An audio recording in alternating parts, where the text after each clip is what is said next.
Support for the Legislative Gazette comes from New York State United Teachers, working to support students, educators, and public schools as the center of their communities through the Public Schools Unite Us initiative. And United University Professions, representing 37,000 academic and professional employees at SUNY campuses and teaching hospitals across New York State. Frederick E. Cole, President. UUPinfo.org.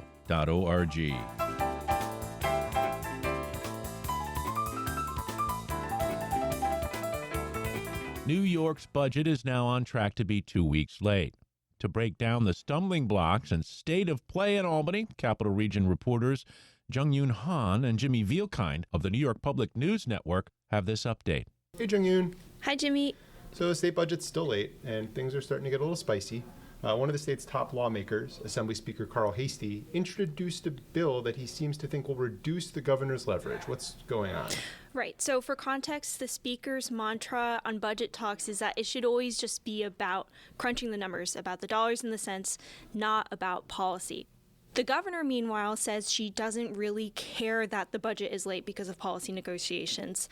But a late budget is a bigger problem for lawmakers like Speaker Heastie, who don't get paychecks until a budget is passed. So he recently introduced a bill that would let lawmakers get paid if a budget is late because of policy.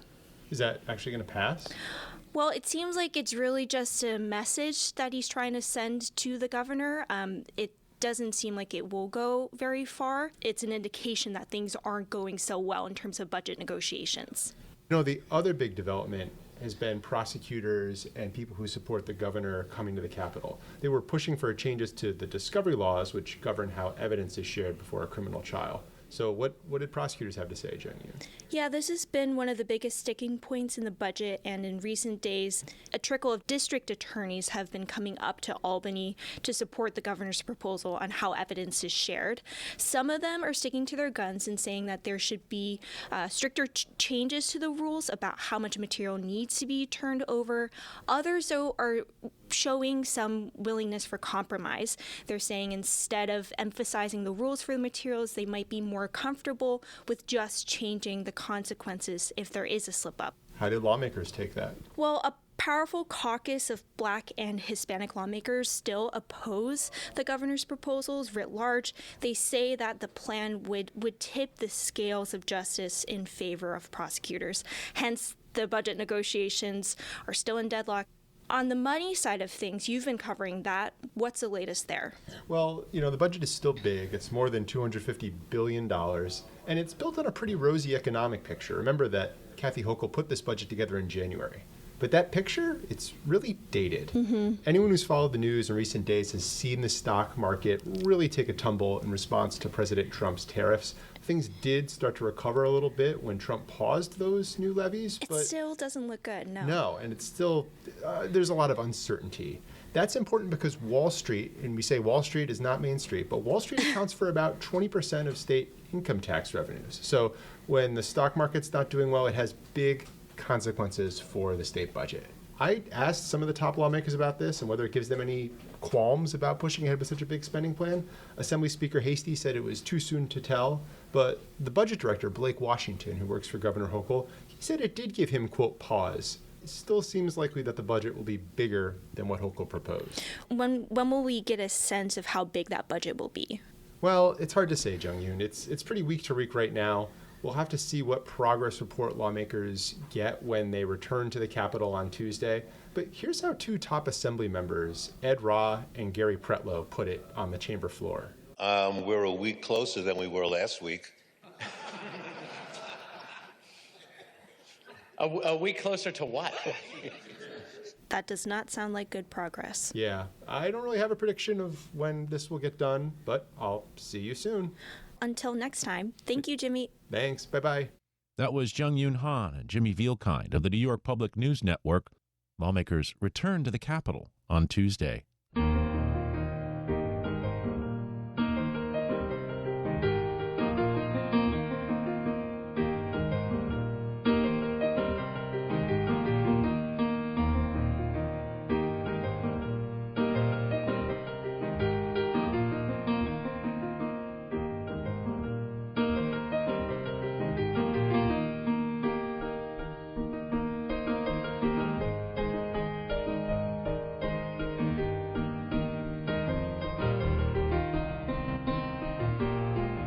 You are listening to the Legislative Gazette, a program about New York State government and politics. I'm David Gustina.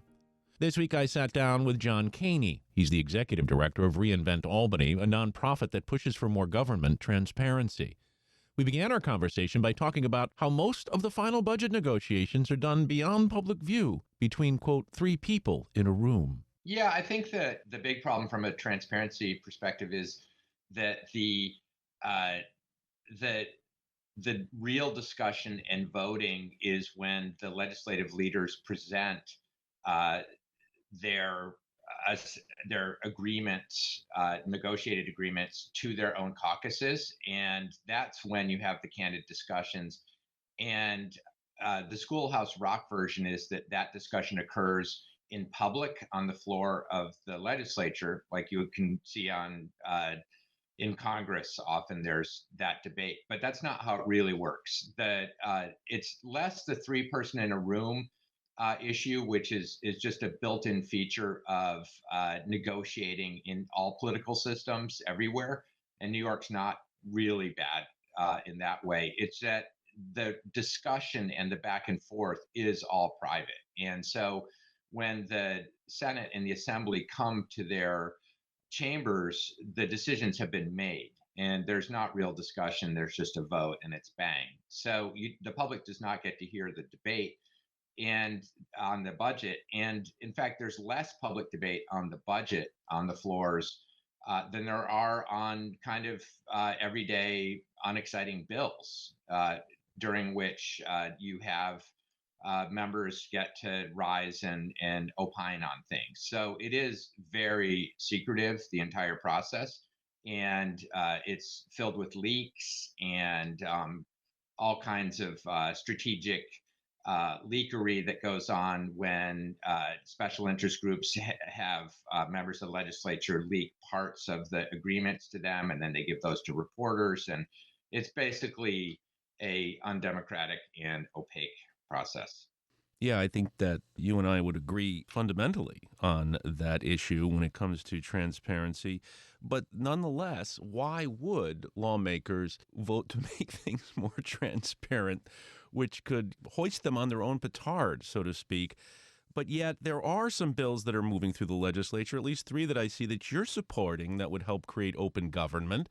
I guess it remains to be seen whether they'll make it all the way through. Yeah, I mean, let me just start with a modest proposal. I mean, Reinvent Albany would actually support 4-year terms for the legislature, and so that they're not always in election mode all the time, and they're not always having to raise money every second for their. And we think that that would help them be a bit more deliberative and feel less under the gun from special interest groups and lobbyists. And so that's nowhere near happening. And, that is a modest proposal. But in return for that 4-year terms, we would ask the legislature to open up the process and the governor to open up the process more Congress is more open than the New York State legislature in that way. One of the big problems also, I should just point out, is that the budget has kind of, the budget process has become the monster that eats everything.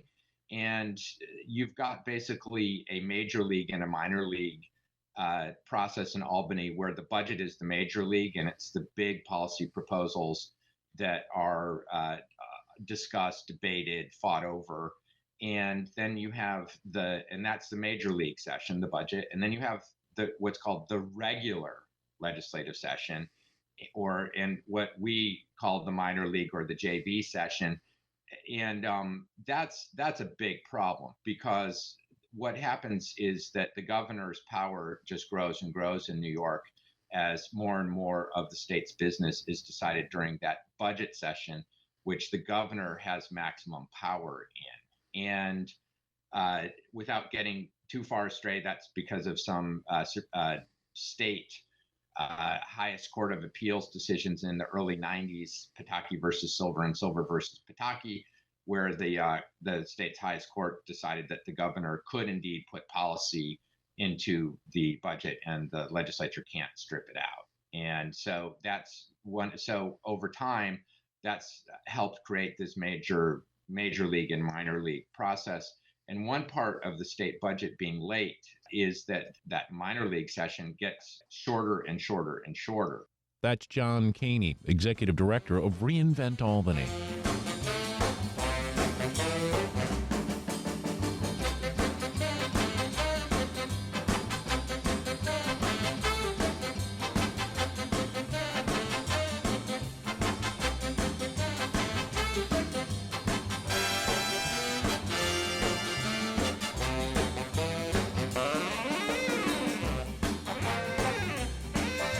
You are listening to the Legislative Gazette, a program about New York State government and politics. I'm David Gustina.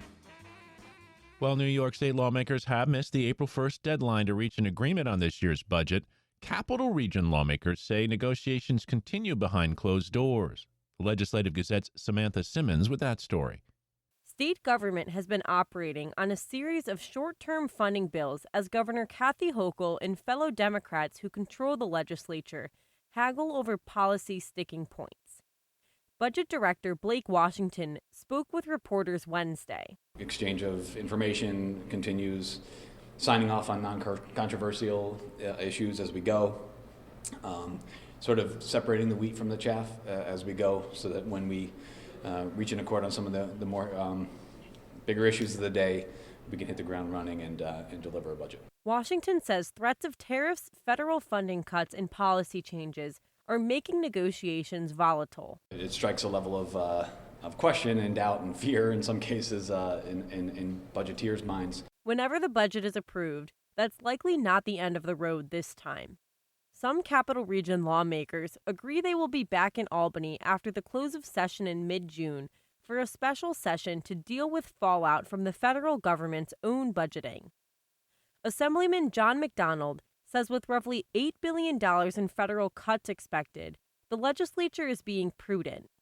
The Democrat represents the 108th Assembly District. We can't be running around with our hair on fire. We have to look at each item one at a time, see what it means, and be prepared that if we do have to come back, we have to be very thoughtful about the cuts that we would have to make. Lawmakers are currently working through several policy initiatives included in the budget.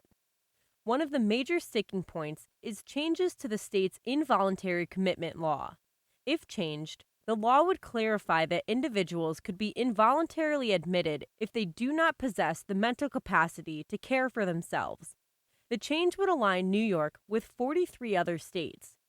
McDonald says the governor's interest in including major policy changes in the budget is to blame for the impasse. The Assembly has had a longstanding position of really not discussing and putting these policy items in the budget. We try to avoid that at every instance because, quite honestly, that is being done because it needs to be crammed in there because it would never survive on the floor. Washington says the holdup is over bill language. Other priorities in Hochul's $252 billion proposal include banning cell phones in schools from bell to bell, enacting restrictions on mask wearing in public, and changes to the way prosecutors share evidence in criminal cases. Senator Jake Ashby, a Republican from the 43rd District, says the majority's inability to come to a timely agreement is surprising. It's unfortunate that they can't get, broad support within their conference and within their party, because I think you'll find that the majority of New Yorkers support these measures. And I understand that, sometimes policy finds its way in the budget process, but I do think that this is worth it because of the popularity that we see and because of the distress that that these issues have caused over the past couple decades. So if this is a pathway to get to numbers in the budget, then I think we should be taking advantage of it. Ashby says he's communicating across the aisle to make sure Republicans' priorities are heard. Even though we may be removed from it and being in the minority, I think even in the majority, you will find members often saying that they don't feel heard. Last year's budget was over 2 weeks late. Ashby says late budgets have consequences. It's not as if the policy and the money that comes out of the New York State budget transcends time, right? There are deadlines that have to be met. We have a short construction season. We have a shortened agricultural season, in New York State, and that, the policy and funds that come through this, they need to be met in a timely way in order for them to benefit, the people of our state and the industries across the state. First-term Senator Pat Fahey, a former Assemblywoman, says she shares constituents' concerns over continued missed deadlines. Fahey is a Democrat from the 46th District. I wish we could do both here, address the budget issues while addressing the policy issues. I know it's increasingly a budget tactic, or over the years it's been a budget tactic. It is the governor's budget. All the Assembly and Senate can do is amend, and it's frustrating. It's frustrating, and in the meantime, our budget is slowly eroding as every single day we are waking up to hear of more alarming cuts from at the federal level. According to the legislative calendar, legislators are not scheduled to return to Albany until April 28th. For the Legislative Gazette, I'm Samantha Simmons. Despite the fact that there's no longer a special election in New York's northernmost congressional district, the candidate chosen by county Democratic chairs is continuing his campaign for the general election in 2026. Blake Gendabine held a town hall in Plattsburgh this week to take questions from the public. The Legislative Gazette's Pat Bradley was there and filed this report. Incumbent New York 21st District Congresswoman Elise Stefanik was nominated by President Trump to serve as UN ambassador, and if confirmed, she would resign her seat, triggering a special election. But on March 27th, the president withdrew her nomination, and Stefanik will retain her House seat as Republicans cling to a narrow majority. The Democratic candidate selected by the district's party chairs to run in the special election is continuing his campaign. Plattsburgh's Strand Theater was filled with those who wanted to meet Lisbon farmer Blake Gendabine and find out about his policy stances. Dannemora resident Clement Kuchar came because he is dissatisfied with the federal administration. We're hoping that he's going to be a good alternative to Elise Stefanik, and it seems like he is. Just a little bit we've learned about his background so far. He seems like he's a good person. He knows how to work, having been a farmer, and he seems like he wants to establish some change from what we're experiencing now. So we're here to find out more about him. My name is Blake Gendabine, and I am running to replace Elise Stefanik in the upcoming election. The Democrat told the crowd about his background and said his campaign is not a vanity project. I do not have a deep, dark hole in my soul. I genuinely, this is for you. This is for my friends and neighbors. This is for the North Country and making this a better place to live. And we need to protect those programs that help make our lives better. Questions were wide-ranging during the hour-long town hall. Plattsburgh resident Seamus Madden questioned how a Democrat can win in a district that tends to vote Republican. If there's any hope for you to have any fighting chance against Elise Stefanik or any other Republican challenger, it's probably going to be through this northern tier. Certainly in a special election, we had a huge advantage. The chairs, who I'm very grateful for, they selected a very moderate, pragmatic candidate in myself. I am very close to the middle, and I'm not going to apologize for being a moderate leader. I'm not going to apologize for wanting to work on things that we can actually get done. And that's the secret to winning rural America back. An advocate for the LGBTQ community, who did not identify themselves, was concerned that Gendabine would not advocate for them because he is a moderate. In no way, shape, or form does me being a moderate mean that I am not supportive of the LGBTQ community. One of the main reasons I'm here is because I don't like bullies. I have an aversion to bullying. I will stand with anybody. I can't stand to watch people get mistreated. And I've been watching the words, the dog whistles, the awful, awful rhetoric and awful language. I can't stand it. And it's one of the reasons why I'm here. President Trump has hinted that Congresswoman Stefanik could be appointed to a different position in his administration. Jen DeBean says he expects that to happen and guesses there could be a special election before 2026. I do think there's a good chance of her resigning in the middle of summer sometime and then having a special election this fall. Absolutely. A number of Republicans had expressed interest in running in the special election. GOP county chairs had not chosen a candidate before Stefanik's nomination as UN ambassador was withdrawn. Jen DeBean plans to hold town halls in Potsdam, Rome, and Canajoharie this month. For the Legislative Gazette, I'm Pat Bradley.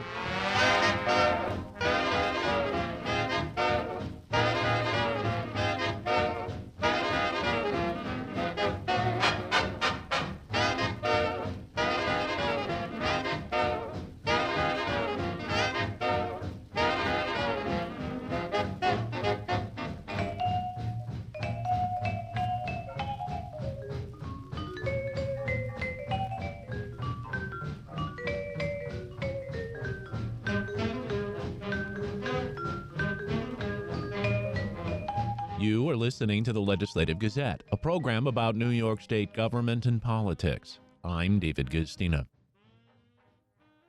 A trio of Hudson Valley lawmakers are calling on the New York Department of Transportation to detail its plan to assess the risk for ship strikes at 2 Hudson River bridges after a federal report listed them as being potentially vulnerable last month. The Legislative Gazette's Jesse King explains.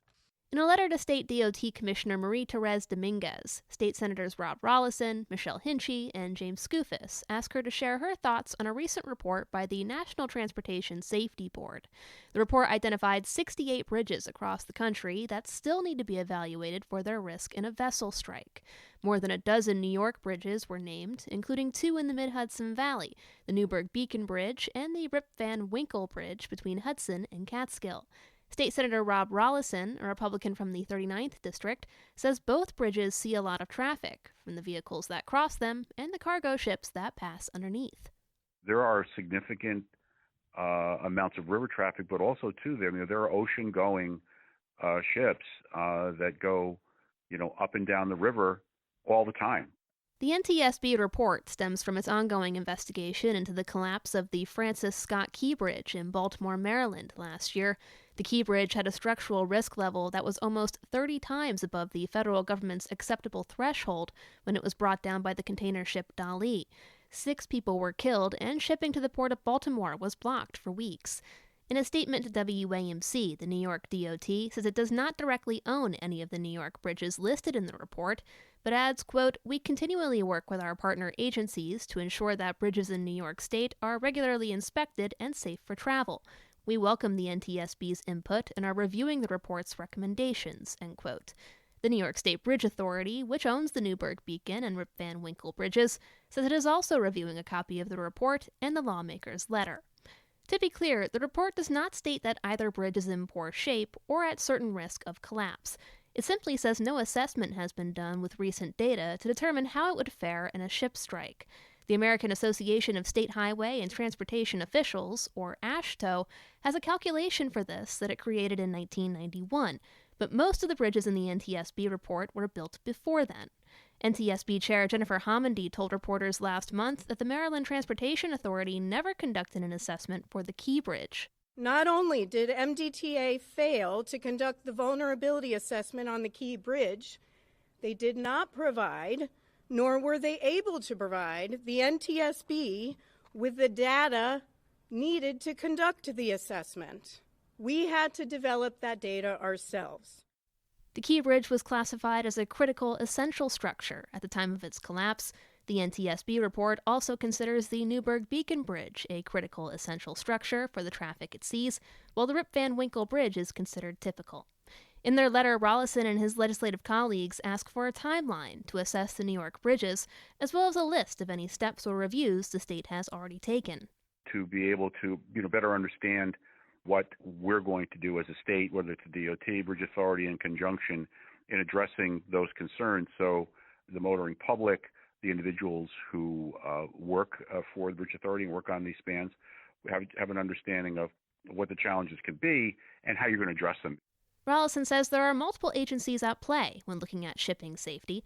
For example, the U.S. Coast Guard helps ships navigate where the water is deeper as they travel the Hudson. In its report, the NTSB recommends that the Federal Highway Administration, Coast Guard, and Army Corps of Engineers start a team to guide bridge owners in evaluating and mitigating their risk. Overall, Rollison says it's better to be safe than sorry, and it's important to know where New York's bridges stand. The bridge collapse in Baltimore really, I think, raised such a heightened sense of awareness on how these things could happen because, clearly things can go wrong. Other New York bridges listed in the report include the George Washington Bridge, the Verrazano Narrows Bridge, the Brooklyn Bridge, Manhattan Bridge, Seaway International Bridge, Thousand Islands Bridge, and more. For the Legislative Gazette, I'm Jesse King.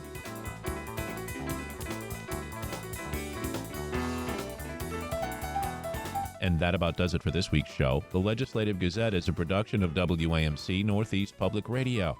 We had help from the New York Public News Network. You can listen anytime at WAMCpodcast.org or anywhere you get your podcasts. Look for program number 2515. And join us again next week at this same time for more news on New York State government and politics. For the Legislative Gazette, I'm David Gustina.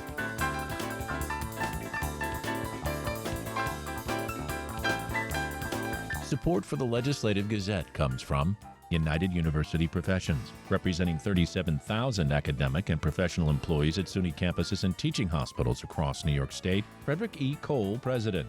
UUPinfo.org.